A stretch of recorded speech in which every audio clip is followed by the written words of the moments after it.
তো আজকে আমাদের দ্বিতীয় ক্লাসটা আমরা শুরু করব। দ্বিতীয় ক্লাসটা আমাদের শুরু করার আগে আমরা একটু প্রথম ক্লাসটা রিভাইজ করে নিই। আমরা প্রথম ক্লাসে পড়েছিলাম অক্সিলারি ভার্ব সম্পর্কে, সাহায্যকারী ভার্ব। সাহায্যকারী ভার্বকে আমরা দুই ভাগে ভাগ করেছিলাম, একটা হচ্ছে প্রাইমারি আর মডেলস। প্রাইমারিকে তিন ভাগে ভাগ করা হয়েছিল, be verb, have verb, do verb. Be ভার্বের মধ্যে ছিল am, is, are, was, were, be, being, been. Have ভার্বের মধ্যে ছিল হ্যাভ, হ্যাজ, হ্যাড। ডু ভার্বের মধ্যে ছিল ডু, ডিড, ডাজ। আর মডেলসের মধ্যে ছিল can, could, shall, should, will, would, may, might, need, dare, must, ought to, used to, had better, would rather, going to, have to, had to, has to. Auxiliary ভার্বগুলোকে classified করার পরে আমরা দেখেছিলাম যে অক্সিলারি ভার্ব দুই ভাগে ভাগ হয়েছে। এর কারণটা হচ্ছে প্রাইমারি অক্সিলারি থাকলে তারপরে মূল ভার্বের পরিবর্তন হয়, আর মডেলস থাকলে মূল ভার্বের পরিবর্তন হয় না। তো অতঃপর আমরা দেখলাম ভার্বের পরিবর্তনটা কি, অর্থাৎ ভার্বের সাথে এসিএস করা, বা ভার্বকে পাস্ট নিয়ে যাওয়া, বা ভার্বকে পাস্ট পার্টিসিপলে নিয়ে যাওয়া, ভার্বের সাথে আইএনজি যুক্ত করা, বা ভার্বের প্রেজেন্ট ফর্মই হোক না কেন, এগুলো সব ভার্বের পরিবর্তিত ফর্ম। এগুলো ছাড়াও ভার্ব একটা আনচেঞ্জড ফর্মে থাকে, যেটাকে ভার্বের বেস ফর্ম বলা হয়। মডেলস থাকলে ভার্বের বেস ফর্ম আসে। এখানে আমরা ক্লাসটাকে পজ করে একটু ফাইনাইটে গিয়েছিলাম, এবং ফাইনাইটে গিয়ে ওখানে আমরা দেখলাম যে ফাইনাইট হচ্ছে ফাইনাইটের ফরমেশন হচ্ছে। ফাইনাইটের ফরমেশনের আগে আমরা দেখেছিলাম যে ফাইনাইট কাকে বলে। তো সাবজেক্ট ডিপেন্ডেবল ভার্বকে ফাইনাইট বলে, অর্থাৎ যে ভার্ব সাবজেক্টের টেন্স পার্সন নাম্বার দ্বারা প্রভাবিত হয় তাকে ফাইনাইট বলা হয়। আর ফাইনাইটের টেন্স পার্সন নাম্বারের প্রভাবটা আমরা কীরকম হয় সেন্টেন্স ভার্বের উপরে, ভার্বের এবং সাবজেক্টের কারণে হয়, সেটা আমরা দেখেছিলাম।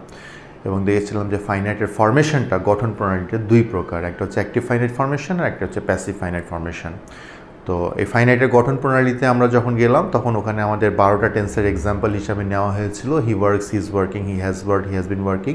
হি worked, he was working, he worked, he was working, he had worked, he had been working, he will work, he will be working, he will have been working. এটা নিয়েছিলাম আমরা। অ্যাক্টিভ ফাইনাইট ফরমেশন পর্যন্ত আমাদের বিগত ক্লাসটা stop ছিল। এখন আমরা অ্যাক্টিভ ফাইনাইট ফরমেশন থেকে আমরা এখন শুরু করতেছি। এখন শুরু করবো আমরা প্যাসিভ ফাইনাইট ফরমেশনটা। প্যাসিভ ফাইনাইট ফরমেশনের ভিতরে ভার্বের ফরমেশনসগুলো কীরকম হয়। তো প্রথমে আমরা শুরু করছি আজকে passive finite ফরমেশনটা।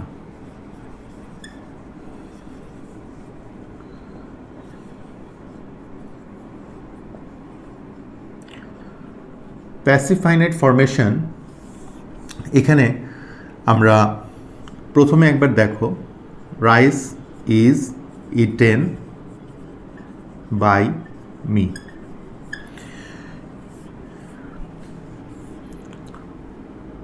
Main is eaten, এটাই কিন্তু হচ্ছে প্যাসিভ ফাইনাইট ফরমেশন। ইজ ইটেনটা প্রেজেন্ট ইনডিফিনিটে ইজ ইটেন হয়, যখন প্রেজেন্ট কন্টিনিউয়াসে যাবে এটা ইজ বিং ইটেন হয়ে যাবে। পারফেক্টে এটা হয়ে যাবে হ্যাজ বিন ইটেন। পারফেক্ট কন্টিনিউয়াসে হবে হ্যাজ বিন, বিং ইটেন। প্রেজেন্টের এই চারটা ফাইনাইট। এখন যদি আমরা পাস্টে যাই তাহলে আমরা দেখতে পাচ্ছি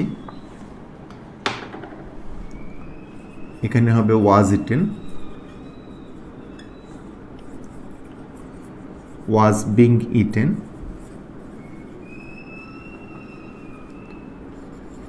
had been eaten, had been being eaten। এটাও ঠিক সিরিয়ালি করা আছে, past indefinite, past continuous, past perfect, past perfect continuous. এটাকে যদি আমরা ফিউচারে দেখি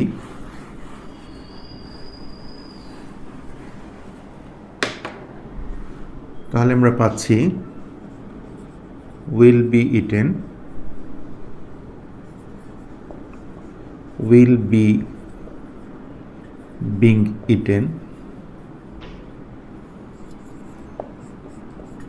will have been eaten,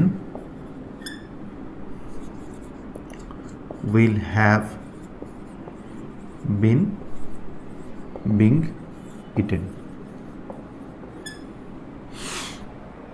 প্যাসিভে 12টা ফরমেশনের মধ্যে আমরা অক্সিলারির সাথে মূল ভার্বের সম্পর্ক দেখতে পাচ্ছি এবং সেখানে আমরা দেখলাম সব ক্ষেত্রে কিন্তু মূল ভার্বের আগে প্রাইমারি একটা আসেই এবং সবসময় মূল ভার্বের পাস্ট পার্টিসিপল হয়।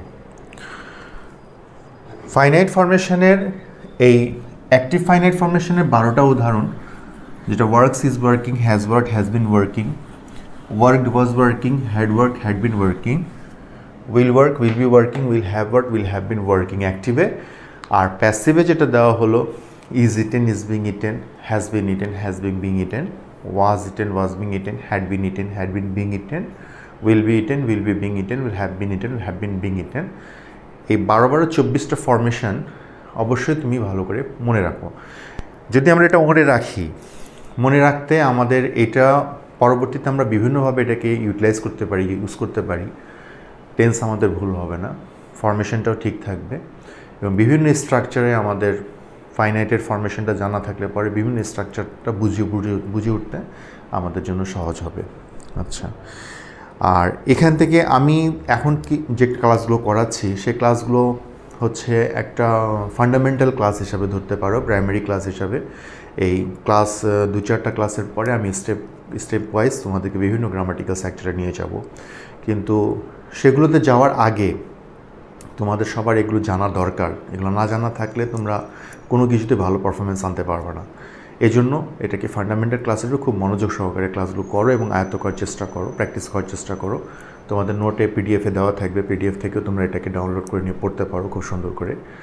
আচ্ছা, এখন বিগত ক্লাসটা আমি finite, active finite formation, passive finite formation নিয়ে এগুলো নিয়ে আলোচনা করছি। এখন আমি তোমাদেরকে আরেকটা জিনিস দেখাচ্ছি, সেটা হচ্ছে সিনট্যাক্স।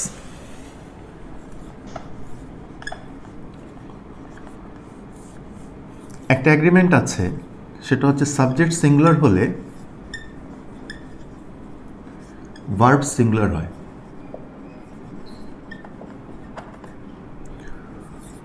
সাবজেক্ট প্লুরাল হলে ভার্ব প্লুরাল হয়। সাবজেক্টের সিঙ্গুলার প্লুরালটা সাধারণত নাউন এর উপর ডিপেন্ড করে এবং এটা আমাদের অনেকেরই জানা। বয় বয়েজ, ম্যান ম্যান, এটা আমরা করি।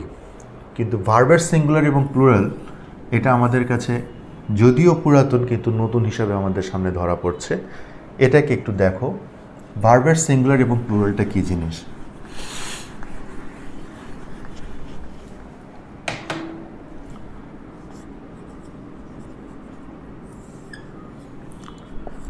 ভার্বের সিঙ্গুলারের মধ্যে রয়েছে ইজ, ওয়াজ, হ্যাজ, ডাজ এবং ভার্ব প্লাস এস অথবা ইএস। অর্থাৎ ভার্বের সাথে যখন এসিএস যুক্ত হয় সেটাকে আমরা সিঙ্গুলার ভার্ব ধরি। Is, was, has, does. আর প্লুরাল ভার্বের মধ্যে আছে আর, ওয়্যার, হ্যাভ, ডু এবং ভার্ব উইদাউট এসিএস, অর্থাৎ এসিএস ওখানে হবে না।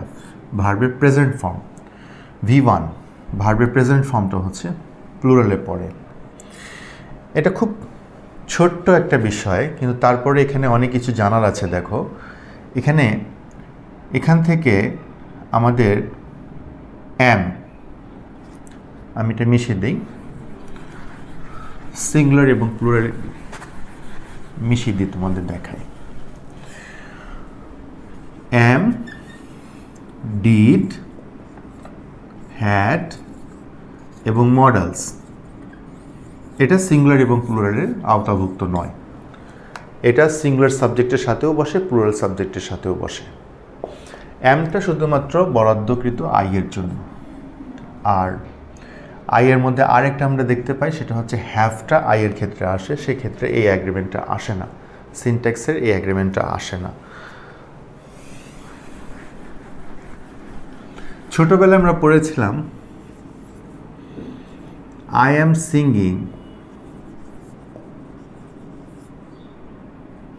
But they are dancing.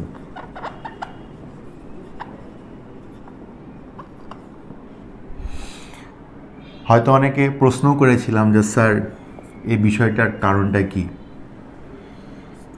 এটাকে যখন আবার শিখলাম, he is singing but they are dancing, এখানেও যদি ইজ না দিয়ে ওয়াজ দেই, এখানে আর না দিয়ে ওয়্যার দিই, এখানে মনে একটা প্রশ্ন জেগেছিল যে আসলে ওয়াজ হচ্ছে এখানে ওয়্যার কেন হচ্ছে, অ্যাম হচ্ছে এখানে আর কেন হচ্ছে। এটাই কিন্তু সিনট্যাক্সের ফার্স্ট অ্যাগ্রিমেন্ট।